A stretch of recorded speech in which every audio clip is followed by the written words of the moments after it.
Good morning, everyone. I feel like I'm getting better at talking to you with nobody. I mean, it's kind of like a radio program, so give feedback, give thumbs up. Okay, so today, and if you read the analytics note, that is obviously in every monthly report. What we're going to do is we're going to dive into what we're seeing in the funnel. Part of what inspired this discussion was thinking through brands that are hitting the midway point of the year and saying, well, what can I do to accelerate growth? Now, the word accelerate growth tends to come, or the statement accelerate growth tends to come from the pressures we feel when we're trying to get deals done that may not be at the flow that we expected at this point of the year. Now, there are a few things before I get into the funnel research and how I would approach your guys' funnels that I want to go through, and that's climate and business models. So these are two things that I would think about. Now, some would say climate, not the weather, maybe some weather, but the economic climate.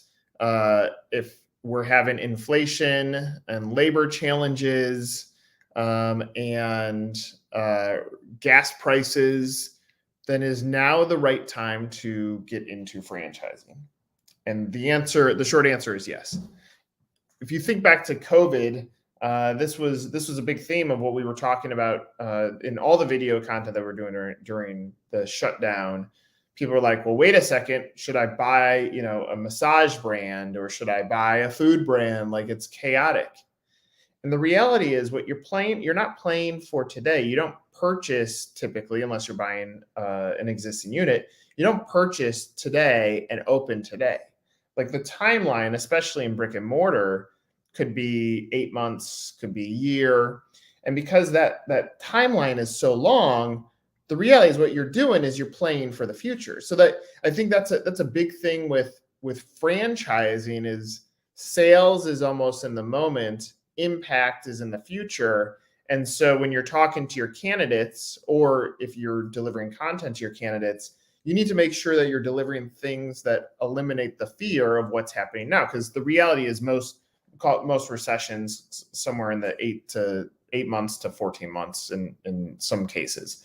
So let's pretend like this is going to be a rocky situation for 8 months. Well, then it comes back up. And this is why those that invested heavy in the stock market during COVID, when everything tanked, and exited towards the top, or when it started dripping down a little bit, made significant money.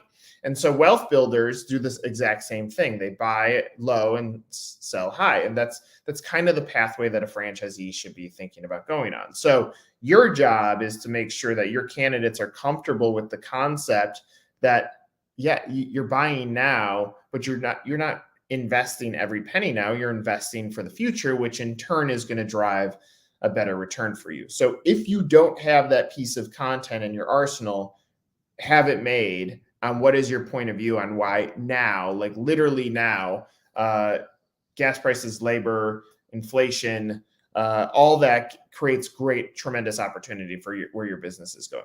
So that's one. Comment two is, again, like thinking through, if I had to sell a franchise tomorrow, what do I have to uncover, or what do I have to look at if I'm a franchisor as areas of opportunity? And another area is your business model. And I mean this in the kindest way. I think every business has challenges, but if the volumes aren't what they're supposed to be, or what you think they need to be in order to sell franchises, and therefore your franchisees aren't validating at the pathway that they want, or the cost to get in doesn't align with the investment, then it's not like you can change it today, but you can start thinking about in 6 months and 8 months and 12 months from now, what are some of the shifts that I can make in the business model that'll make this much more attractive as you get into next year. And you can take some of those insights from what's going on with leads as they come in. How is lead flow currently? And the reality is, we can put Band-Aids on businesses that might not have all the pieces in place. We certainly can. That's what digital ads does and content does, and consistency of PR and the website and the positioning and the strength of leadership. All that stuff does help impact a business model that isn't ticking. But the reality is, like, you can only fool so much. And so there is this conversation of, I need more leads or I need more deals. And it's tough because all that energy drives someone into the business opportunity, but that business opportunity has to be strong enough for you to move forward. So if you're in franchise development, you might not want to have the tough conversation, but you may want to look at the business and say, okay, here are the business challenges that we're facing as a business. Here's my recommendations for 12 months, 18 months from now that can impact the business. So that you start thinking about 2023, because we still go back to that insight of it takes 6.4 months right now on average between or from impression to inquiry. Side note on that, what I'm seeing is now the data is approaching somewhere in the 300 range of franchisees. Lower than 150,000 can be closer to the 90-day mark. So you're talking about a 3-month sprint. Somewhere in the 150 to 500,000. They tend to be somewhere in 3 months to 9 months, somewhere in that range. Above $1 million, it tends to go above 9 months. And this is where the average is coming out. And this is why we're trying to dive into that next level and look at the investment, and then by age, and then by category. So we're building out all of this data that is now built from all these franchisees that we've had conversations with. So to sell a franchise today, we went through business model. Now we get into, and this will all impact the funnel. I promise you, I will talk plenty, but I won't talk too much. We will end this within 30 minutes. So now we get into, okay, so let's pretend that the business model isn't ticking as strong, and that could be profitability is off, or top line volume is not as high as you want it to be. So let's just say the dollars are indicating something. Level one is I would look through your franchisees, because you still will have the highest performers.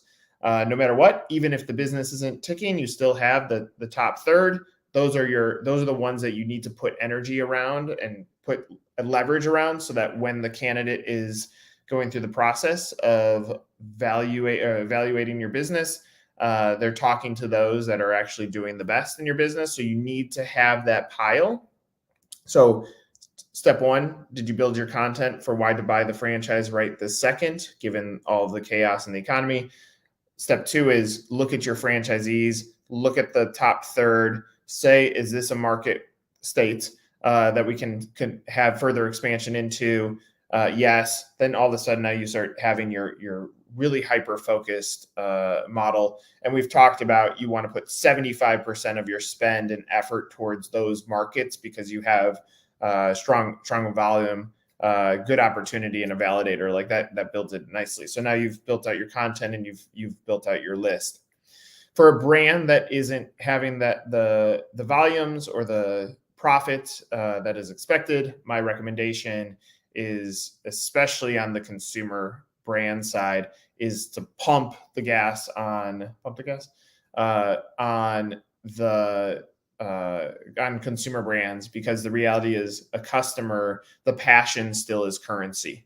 So with passion being currency, if you're, an ice cream brand, people love your ice cream. You have a customer base that is going into your stores, and the reality is a percentage of them will be buyers at some point of franchising.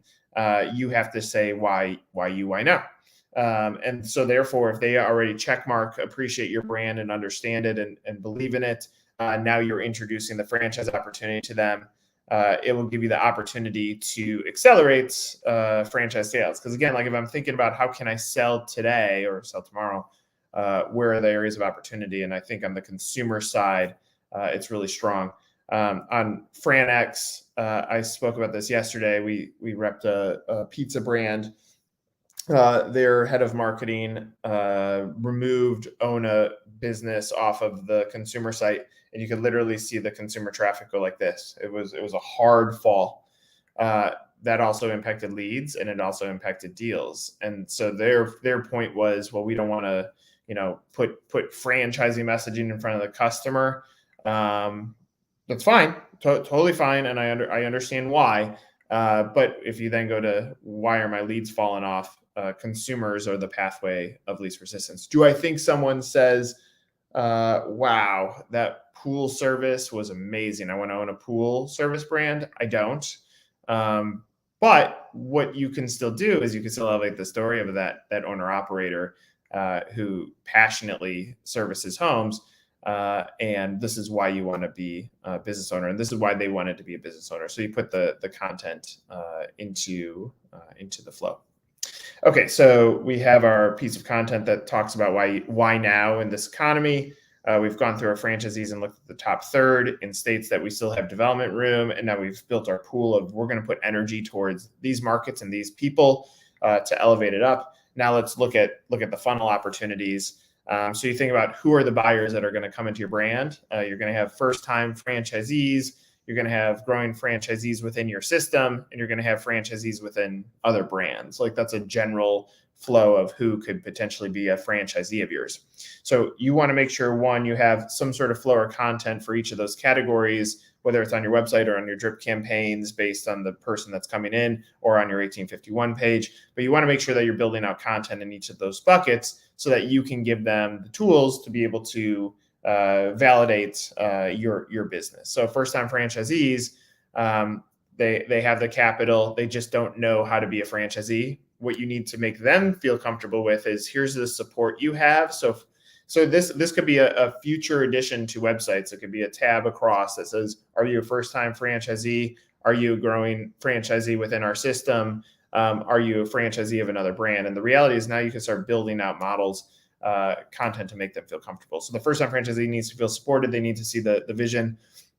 They need to understand here's a first-time franchisee that got into the business and continued to grow with us and scale. You get to your current franchisees. I think this is a missed opportunity for a lot of brands that are doing their annual conferences, host a seminar the day before a cocktail hour sponsored by the franchise development team, host a webinar for the system on how to grow within our business, a virtual happy hour, whatever you want to do, just to see who shows up, because those that are showing up, they might not be ready to buy right now, but eventually they're giving you the indicator that something inside of them is making them interested in this opportunity. Therefore, that's an insight for who you can sell for getting people to grow internally.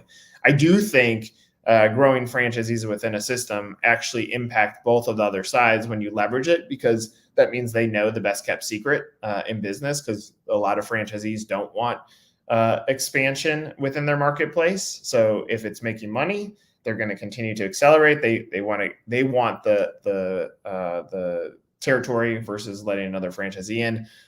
So that creates a tremendous opportunity for you to continue to grow. And I think it's something that should be championed. Here are growing franchisees within the system. And it's something that you need to tell all franchise candidates that come in. Like we had one franchisee a quarter last year add another location to their business. Why? Because they've perfected how to be a successful franchisee within our system.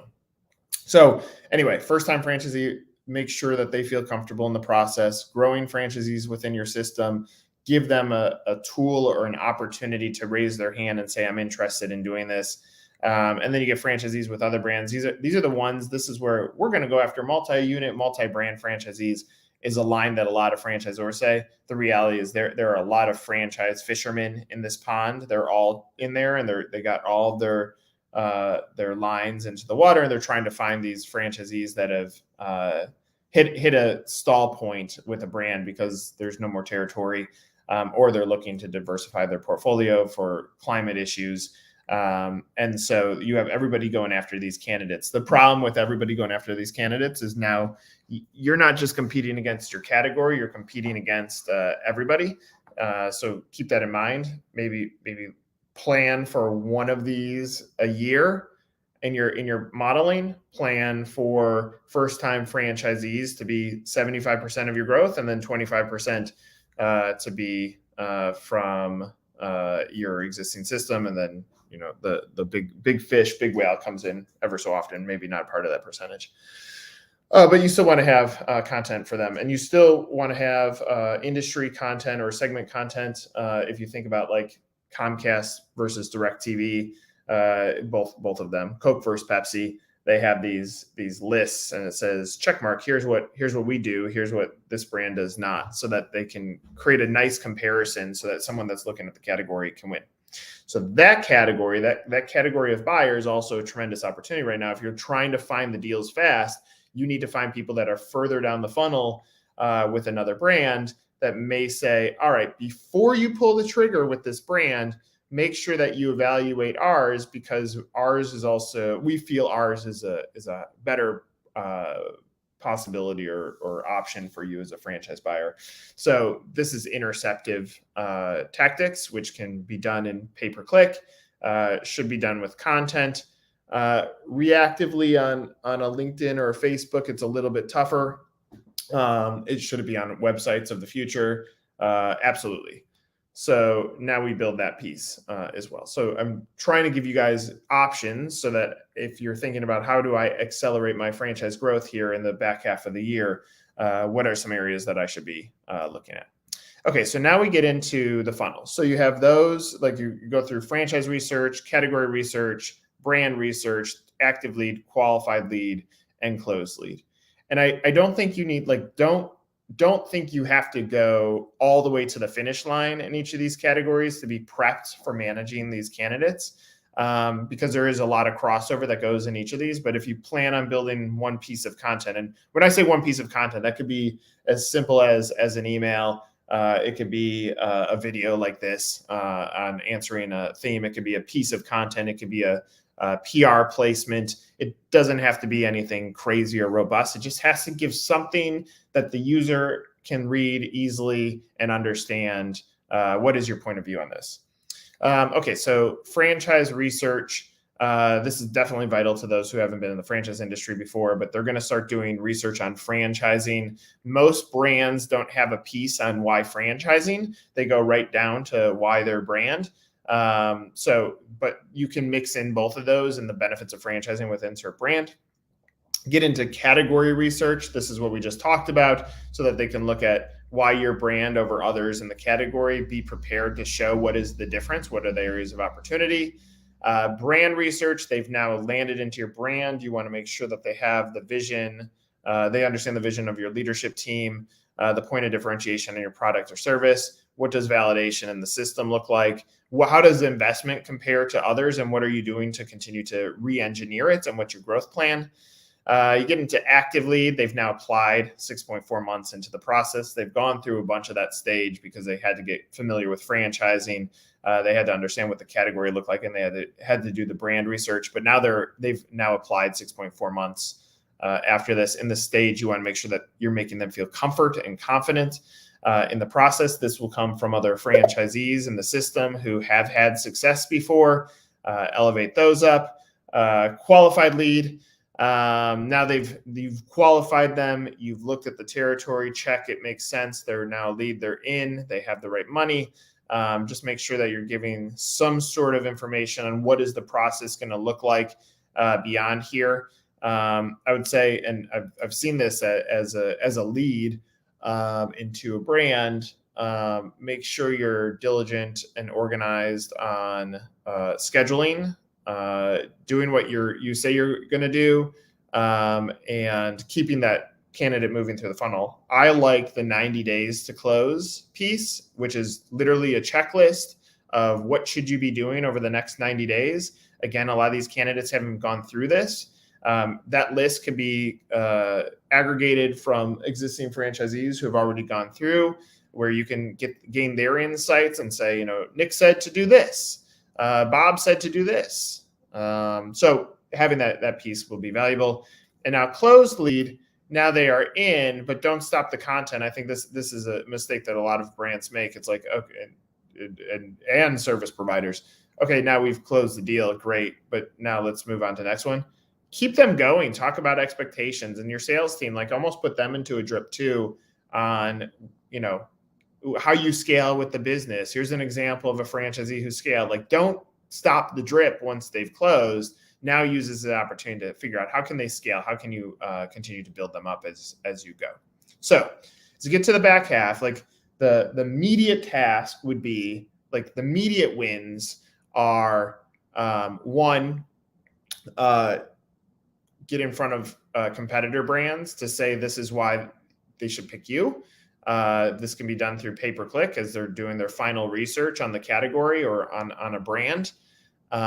Make sure that you're elevating your voice to the consumer, because you have people who are super fans of your brand, just don't understand franchising and don't understand franchising with you. So find ways to get in front of them. I don't know that, just saying franchise opportunities is going to win any quick races.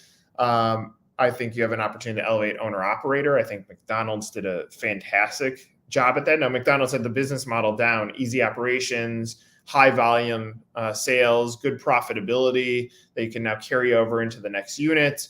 And then they elevated the term owner operator. If you were to walk through your business, if you have brick and mortar, is there anything in there that talks about the owner of this business and how they took a risk in their life?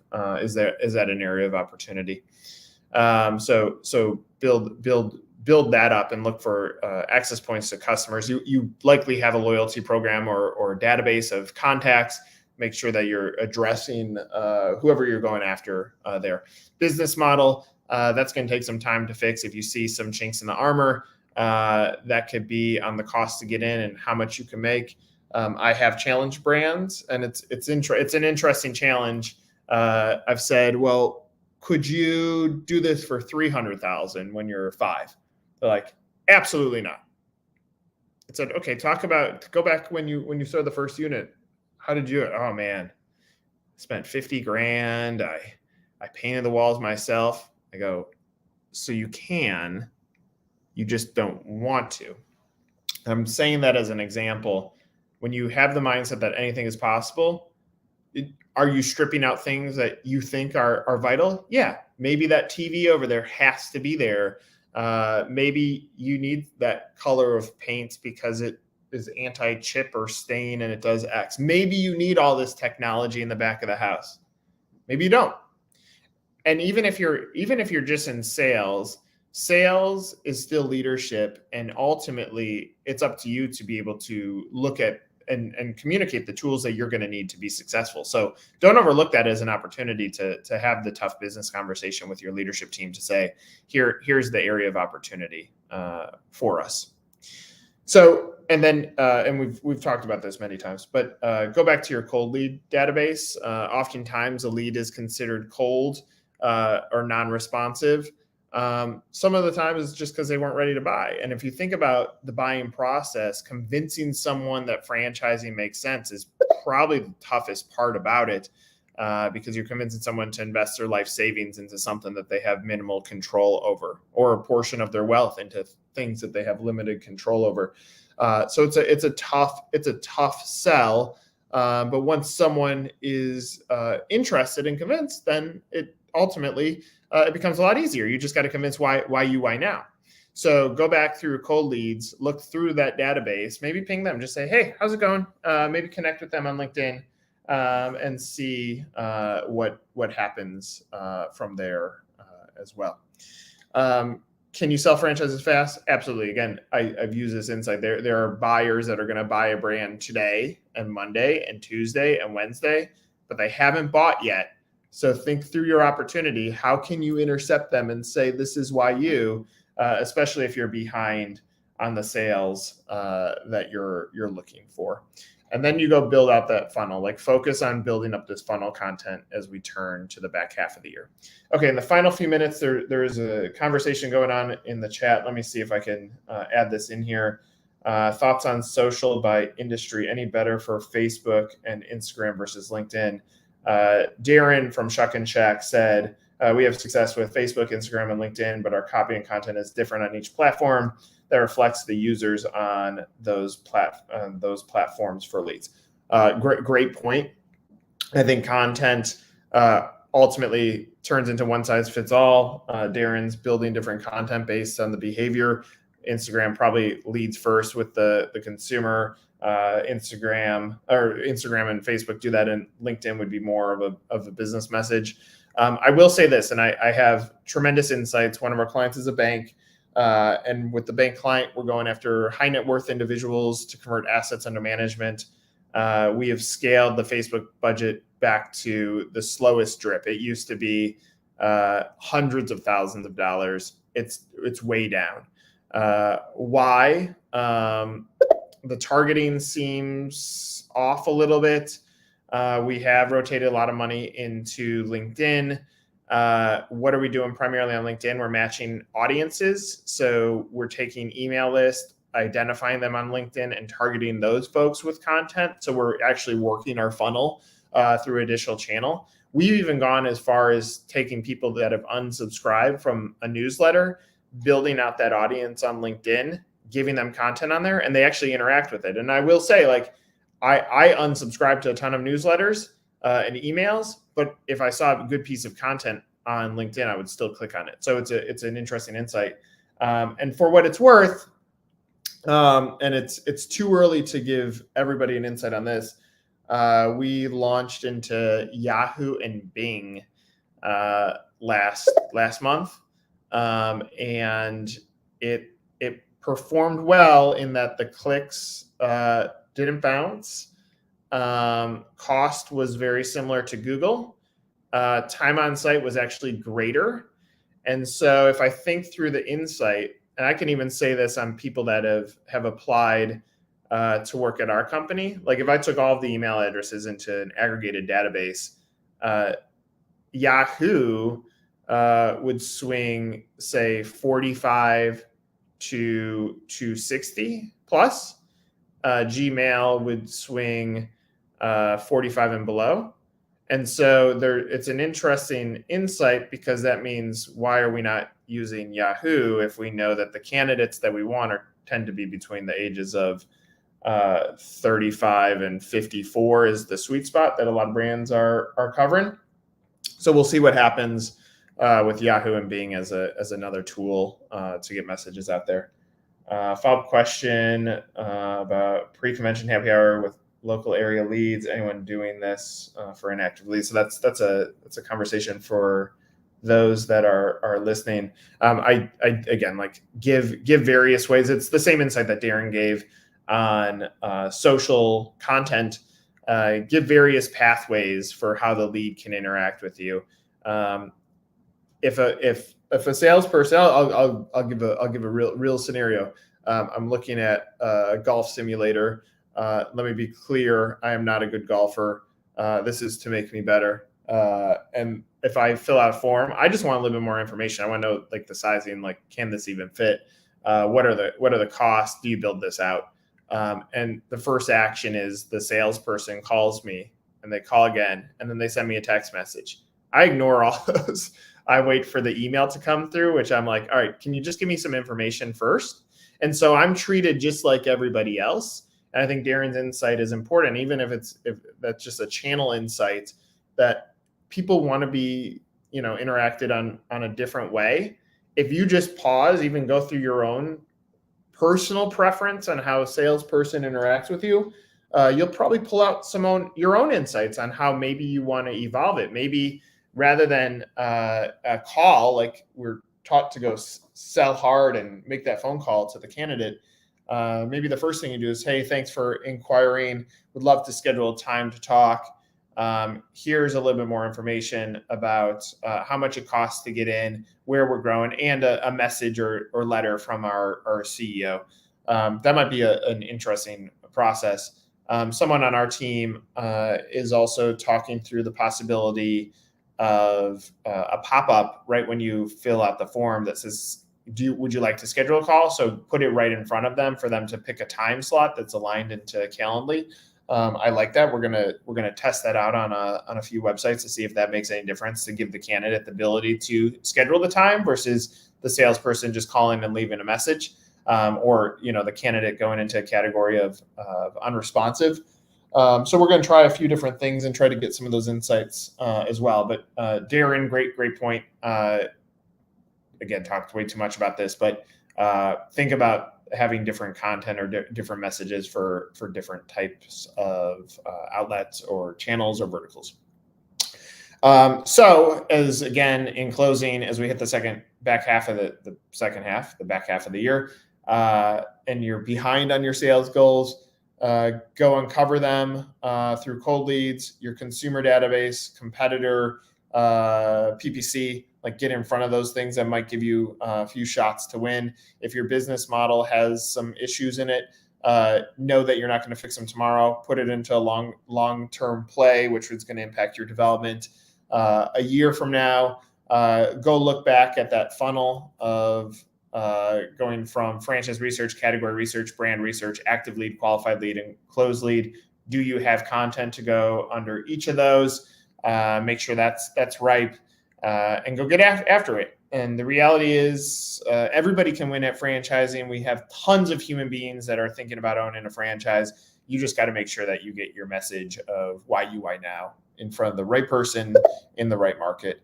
Appreciate everybody paying attention. Good luck, and look forward to talking to you next month as well. Have a good weekend. See ya.